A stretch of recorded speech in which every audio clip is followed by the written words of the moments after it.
appreciate you all coming out here today. So, as a Cuban American, the question of why we support Cuba has been a question it's taken me a very long time to answer, or even to start asking that question. Growing up in Miami, the lies that we are told about Cuba, its people, and what its country represents are pervasive. So why we support Cuba? Cuba stands as an example of a different world, of the possibilities that we, as the working class of the world, can achieve if we dare to fight for a different world.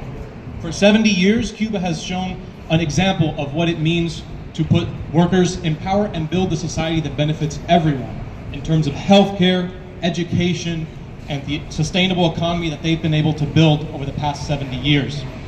And this is why we support Cuba, not just because the United States opposes it, but also because of what it represents. Cuba stands as a symbol of hope for all of us. So why is it that the US, the United States government, opposes Cuba and its people? None of us here oppose Cuba. No workers throughout this country genuinely want to see harm come to the Cuban people and the project there. The United States government opposes Cuba because it stands as an obstacle to capital. It stands as an obstacle to the United States' influence in the region. So the United States, threatened by the expansion of other competitors throughout the world, is seeking to expand its influence, is seeking to open up new opportunities for investments. We see this happen in Gaza. We see this happen throughout the in the Ukraine war. All of these are fronts being opened up for the United States to expand its influence. Did they ask us if that's what we wanted? Do they particularly care if that's what we wanted here in the United States? Not at all. We are the ones who are not in charge. We don't get to make these decisions.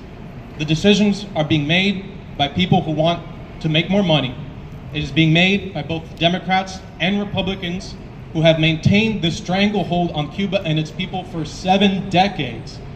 Both administrations of Biden and Trump have maintained Cuba on the state sponsor of terrorism list, have maintained the blockade, and now Trump has ratcheted up, along with the Cuba lobby and with Marco Rubio, the oil blockade, which has now costing the lives of the Cuban people.